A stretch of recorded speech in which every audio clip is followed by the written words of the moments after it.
Just asking. Kelly or Jesse? Listen, Harry, I won't make you choose yet. How about Lisa? Harry, what did I tell you before? It's Tori?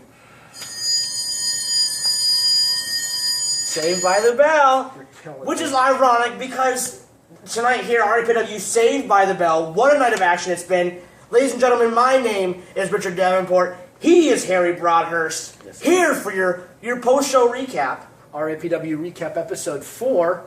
And let's talk about all the action that did happen tonight at Saved by the Bell as we get you ready for Fright Night, October 26th, back here at St. Joseph the Provider. Let's go ahead and open up with our junior heavyweight contest here as Kurt Fury put the title on the line against Flying High Trevor Sky. Absolutely. I mean, Trevor Sky has acquired the services of one Captain Darren Davenport, and while I may not like Darren Davenport all that much, I have to put my personal bias aside and say it might have been a good move for him, but He's family.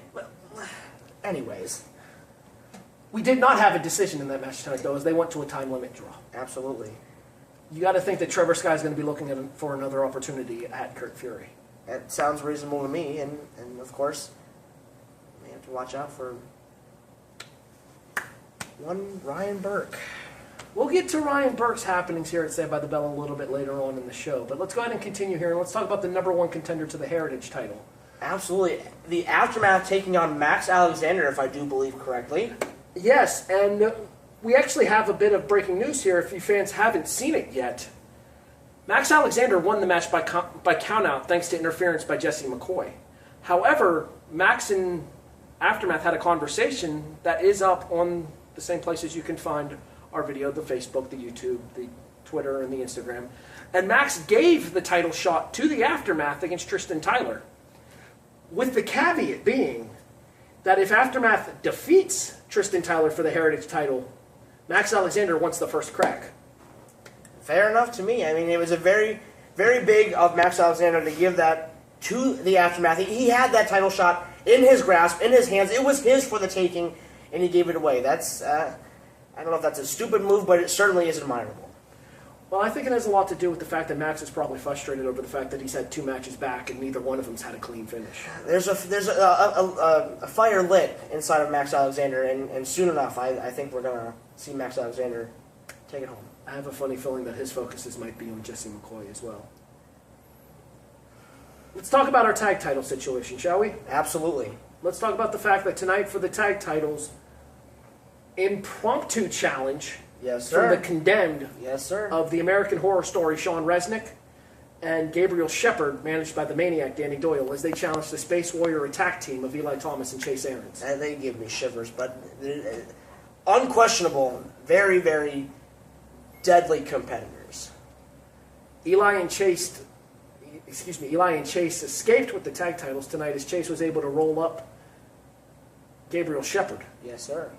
But apparently Eli and Chase might have new horizons coming up their way in the form of the new LA Guns of Kip Page and Flea. Hey, which brings us to Kip Page and Flea, the new LA Guns taking on #Zombie Killers tonight. They were very impressive as a team. This is only their second or third time teaming together. They were very impressive. Started at the Spanish Heritage Festival. Worthy challengers, I would say. As much as I'd like to discuss the #Zombie Killers match with the new LA Guns, I'd kind of rather turn your attention towards what happened after the show. I don't know if you know this or not. I am not aware. After the show, the #Zombie Killers and SWAT, the Space Warriors attack team, were discussing things backstage here at the RAPW building. And they mentioned that there's still a level of mutual respect there, even though SWAT took the tag titles from the #Zombie Killers. What SWAT didn't see as they walked out of the picture and went back towards the dressing room was the #Zombie Killers attacked by the Condemned, and Bouncer hitting the wall with such force that I honestly thought the entire thing was coming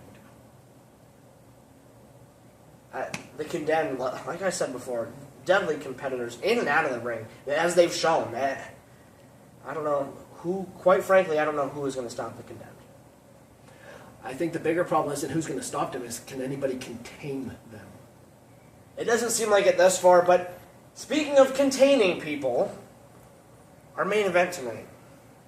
But before we get to the main event, let's talk about the debut of the newcomer, Graham Wellington, the Jeremy family friend, so I figured it only appropriate that we discuss this here. Yes. As he took on Marcus Knight in what was a spectacular contest. It was indeed. It was indeed. Marcus Knight gets the pinfall victory with the hurricane kick. And you got to think that puts Marcus right back in line for another shot at the heavyweight title. Still, and we'll get to this in a second, held by Sean Blaze. You would think so, but we know the long-running history that Marcus Knight has had with Richard Jeremy and now Andrew Jeremy and the whole Jeremy family. I'm sure he might get a shot, but I'm sure a fair shot? No. Exactly. Not to mention you have the new hired heavy of the Jeremy family security in Mr. Ryan Vicious. The Jeremy family empire is certainly growing as the days are, and who knows where it's going to go from here.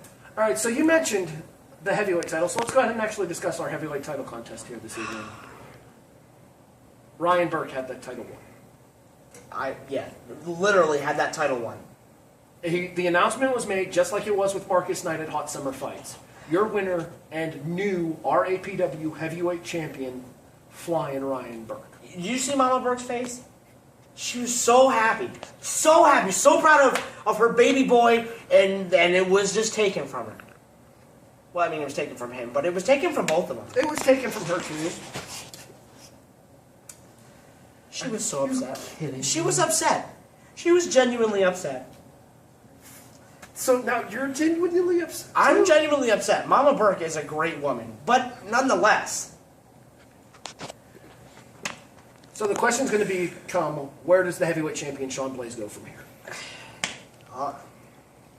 On the road to greatness as he continues down the path of the Jeremy family. Great. Yeah. Let's kind of put that in context. Listen, I like my job, Harry, so... All well and good, but let's be honest with the fans here at home here.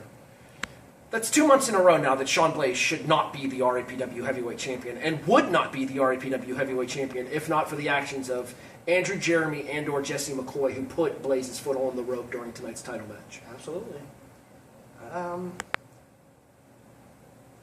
Find out what's in store for Sean Blaze and everybody else when we return to St. Joseph the Providers, October 26th for Fright Night.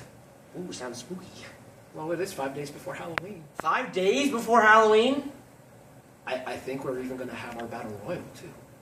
What? I love the Battle Royal. So much fun. What time? Hurry up, I gotta get a costume. Come on, let's go. He's little Richard Davenport III. I'm Harry Broadhurst. We want to thank you for joining us for the RAPW Recap, and we will see you October 26th for Fright Night.